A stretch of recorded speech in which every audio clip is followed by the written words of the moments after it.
जब मैं एयरपोर्ट से आ रही थी कि मैं लगभग 30 साल के बाद वापस काठमांडू आई हूँ। पशुपतिनाथ के मैंने दर्शन किए थे लास्ट टाइम, और इतना सुंदर है आपका देश। जैसे आप लैंड करते हैं वैसे ही आप हिमालय की गोद में आ जाते हैं। ठंडी हवा, सुकून और बहुत हंसते खिलखिलाते हुए चेहरे नजर आते हैं। हमेशा खुशी होती है जब यहाँ पे आने का मौका मिला है। लास्ट टाइम आई थी तब सागर परिवार के साथ आई थी, क्योंकि रामायण शायद उस वक्त आपके धारावाहिक में नेपाली लैंग्वेज में उनको डब करके चाहिए थी। अब मुझे क्लियरली याद नहीं है, लेकिन ये मैंने जाना है। बस आपसे यही निवेदन करने आई हूँ। यहाँ पे रेवत कुमार जी और प्रमोद जी का जो आग्रह था,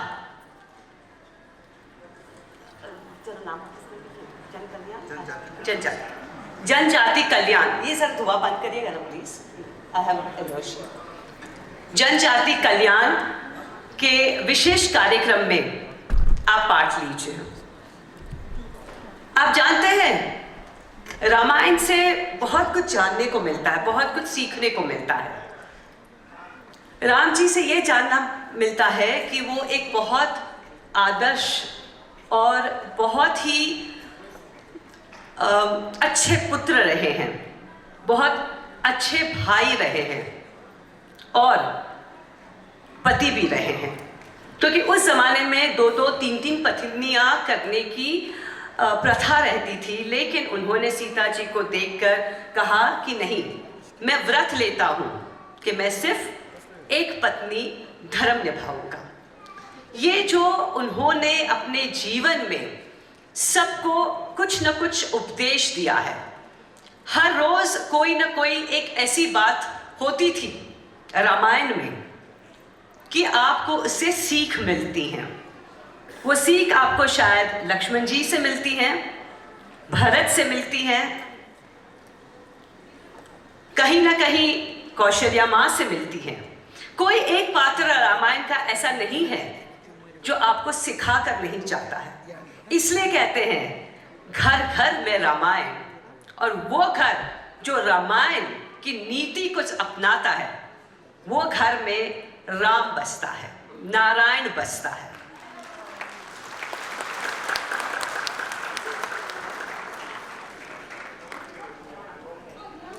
राम जी,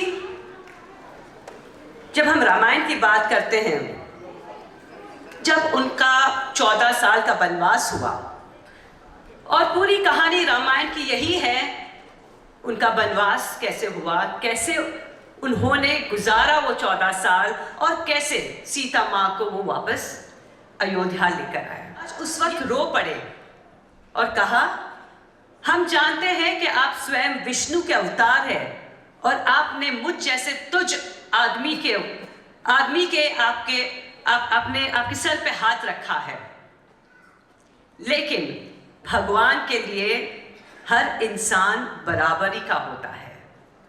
वो उन्होंने उस वक्त निषाद राज को गले लगाकर कहा।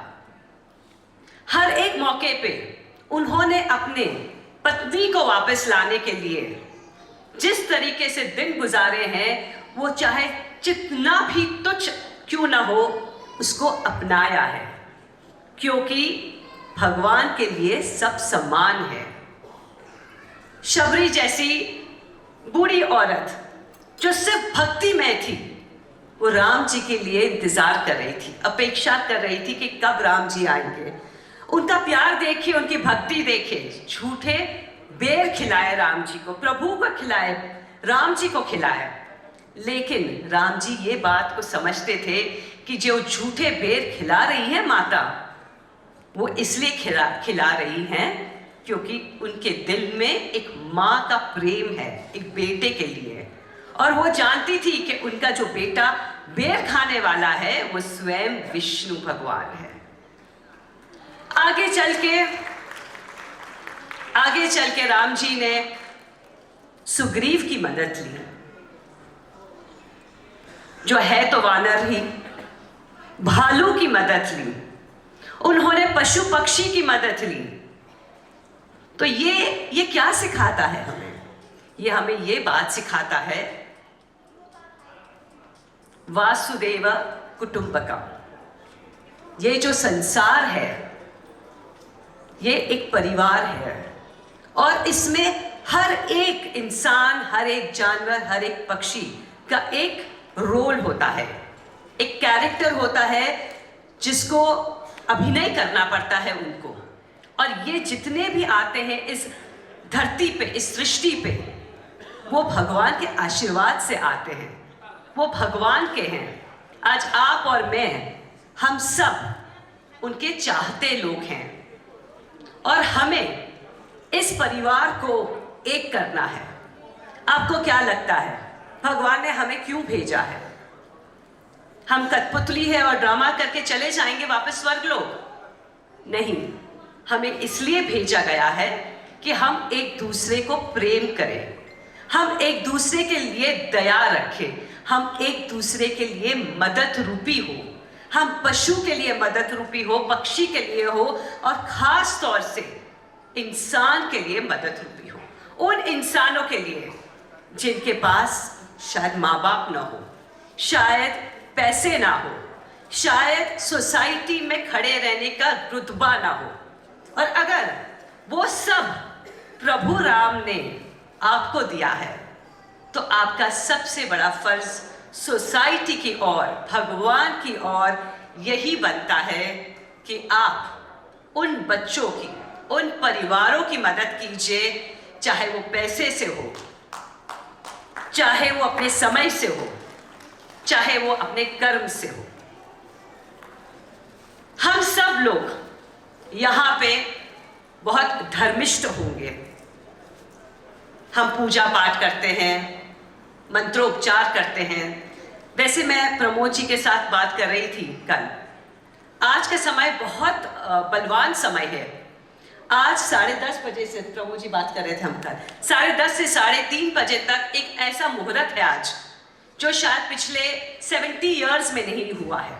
अगर उस समय में अगर आप मंत्रोच्चार करें, भगवान का नाम ले, भगवान का कोई काम करें, तो आपको 100 गुना फल मिलेगा। आज वो समय है।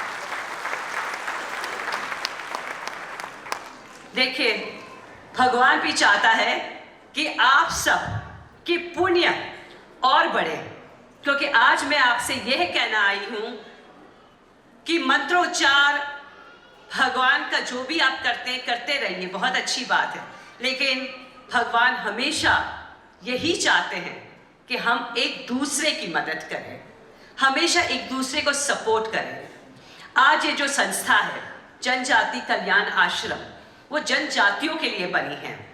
ये बहुत उम्दा काम कर रहे हैं। मैंने सुना 21 साल से हैं और पिछले 9 सालों में तो उन्होंने बहुत आगे चल के बच्चों की मदद की है। तो आज इस स्टेज पर, इस मंच पर, अगर मैं मुंबई से इतनी दूर से आई हूँ तो मैं आप सबसे ये निवेदन करना चाहती हूँ कि मेरी ये ट्रिप सफल रहे, आपकी यहाँ आने का ट्रिप सफल रहे और इन बच्चों के लिए आप ज़रूर कुछ ऐसा महान काम कर दीजिए ताकि जो आप एक एक करके बच्चे अडॉप्ट कर रहे हैं, मैं कहती हूँ हर महीने का एक बच्चा अडॉप्ट कर लीजिए, 12 महीने के 12 बच्चे अडॉप्ट कर लीजिए। ये पुण्य सिर्फ आपको नहीं काम आएगा, आपके खुद के बच्चों को भी काम आएगा। भगवान हमेशा ये कहते हैं कि 3 प्रकार के योग होते हैं। एक होता है तामसी, एक होता है राजसी और एक होता है सात्विक। तो ये जो 3 प्रकार के जो योग होते हैं, तामसी योग वो होता है जब हम खाए पिए मजाक करें और खत्म हो गया। राजसी वो होता है जब हम बड़ा कारोबार रखते हैं और हमारे कारोबार के माध्यम से लोगों को आमदनी मिलती है। और सात्विक वो होता है जब हम बिना कोई इच्छा हम लोगों को मदद करें और फिर भूल जाए। कहते हैं ना, एक हाथ से 2 और फिर दूसरे हाथ को पता भी ना चले, वो होता है सात्विक। मैं यही विनती करूंगी कि आप सब अपना जीवन सात्विक करिए, क्योंकि अगर आप सात्विक नहीं होते तो शायद आज आप मेरे सामने उपस्थित नहीं होते। इसी खुशी के साथ, इसी विनती के साथ मैं आपसे रजा लेती हूं और चाहती हूं कि बार बार आप ऐसे कार्यक्रम में पार्ट लें। प्रभु राम को याद करें उनके जीवन की गाथा कि उन्होंने अपने जीवन को किस तरीके से जिया है, लोगों के लिए जिया है, प्रजा के लिए जिया है, और जिस तरीके से आपने हमें प्यार दिया है, रामायण के सभी किरदार को दिया है, भगवान राम श्री राम को और सीता जी को प्यार दिया है, मुझे दीपिका को प्यार दिया है, वैसे ही प्यार आप अपने समाज के बच्चों को भी दीजिए, ताकि आपका खुद का समाज, आपका देश खुद उन्नति करे। धन्यवाद। जय सिया राम।